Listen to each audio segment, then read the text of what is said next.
Dr. Ariane from the Movement Paradigm. You've all experienced pain in your life. Perhaps it's been acute pain where you roll your ankle, or it's more chronic pain, something like low back pain that's been around for months or even years, or something like surgery or some kind of procedure that you may have had done that could cause a considerable amount of pain. So you've all been there. So what is important is to really understand pain in your body, what implications it has. Now, just for a quick statistic, 50 million US adults suffer from some kind of chronic pain, and 80% of our global opioid supply is consumed in the US. There's 125 deaths per day due to opioids. So it is something that is so prevalent, which is why I think it's such a powerful topic to talk about and understand implicitly. So what's a common course of low back pain in America? So you start off with low back pain, you go to your medical doctor and you get some kind of prescription medication. Then the medication doesn't work, the pain medication doesn't work, maybe you get a muscle relaxer. So now your primary care is going to refer you for an x-ray. X-ray shows nothing, or if anything, it shows degeneration, and anybody over 35 is going to have that. Then you're referred to get an MRI because that didn't show anything. So you get an MRI, that shows you have a herniated disc, or once again, degeneration. And of course, that doesn't give you any information. So then you are referred for an injection. You get an injection, doesn't really do too much, or it lasts for a little bit, and then your symptoms return, and then you're referred to physical therapy. So the course of low back pain in America is really, really problematic, because this is what contributes to moving from acute pain to chronic pain, which we're going to talk about.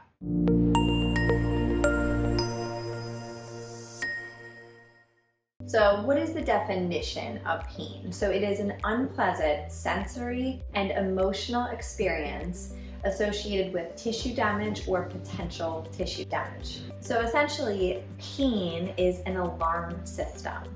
So what it's telling us is where the pain is, the amount of pain, the nature of the pain, and it's signaling to us, is this a danger?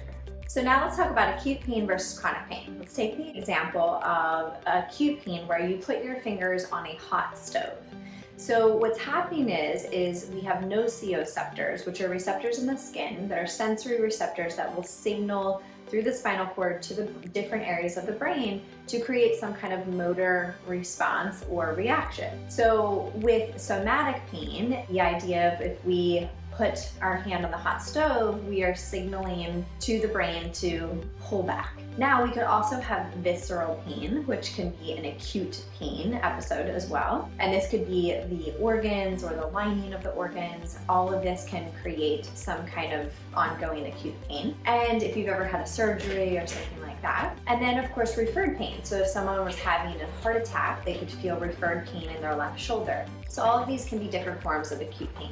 So now chronic pain is much different. So chronic pain is really defined as 3 to 6 months or longer that you've had this pain. Now what this indicates is that at that point there is no tissue damage.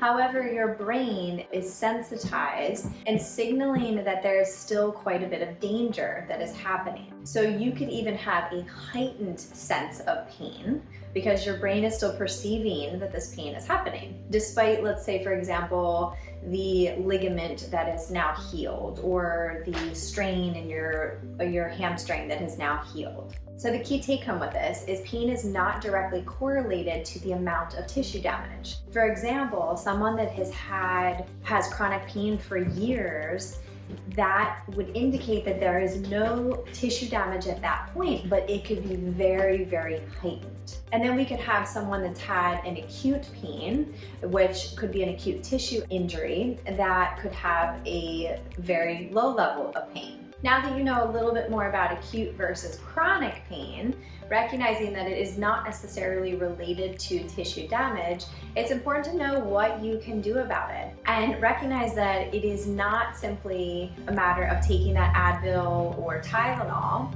because we actually have our own natural painkillers. Endorphins and enkephalins, as well as serotonin, are actually some of the best natural painkillers, better than NSAIDs.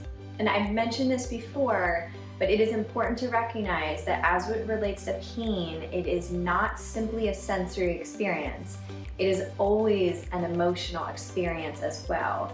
So it has been shown that if you are in a positive mental state, then this can really impact your ability to manage pain. So what can you do about your pain? The first thing is don't panic. Pain is information, whether you've had it for a day or you've had it for 3 years. It is information that your nervous system is either on high alert or you have some kind of potential tissue damage. Either way, you want to explore it with a gentle curiosity. You want to really understand your alarm system that is your nervous system that is giving you this powerful information to be able to do something about it. Recognizing that no matter how long you've had pain, you can continue to make improvements and be able to be in a pain-free state. The next is moving efficiently, getting evaluated to see what your movement patterns look like so you can limit these compensations that are so common. Because the more that you compensate, you continue to alter your motor control and then you can have pain. When you have pain, you have more distorted motor control, so it ends up being this really vicious cycle of pain. Stress management is one of the key things that you want to think about as it relates to pain. Incorporating things like mindfulness and yoga and meditation into your life to really make sure that you are in a positive emotional state to be able to manage the pain. Because once again, if you have pain and it's already heightened and then you add stress on top of that, your pain tolerance will decrease, so your pain is actually higher. Lastly, recognizing yet again that your pain does not equal tissue damage. With all of the pain science research, one of the most important things is exercise. However, it is graded exercise, so it has to be done at a very, very slow pace and returning to a comfortable state over time. So for example, if you've had chronic low back pain for 10 years, then beginning a walking program with starting at 45 minutes is way too much. Starting with 10 minutes is more appropriate, and then every other day, 10, 12 minutes, 15 minutes, slowly working your way up to a point that feels great for you.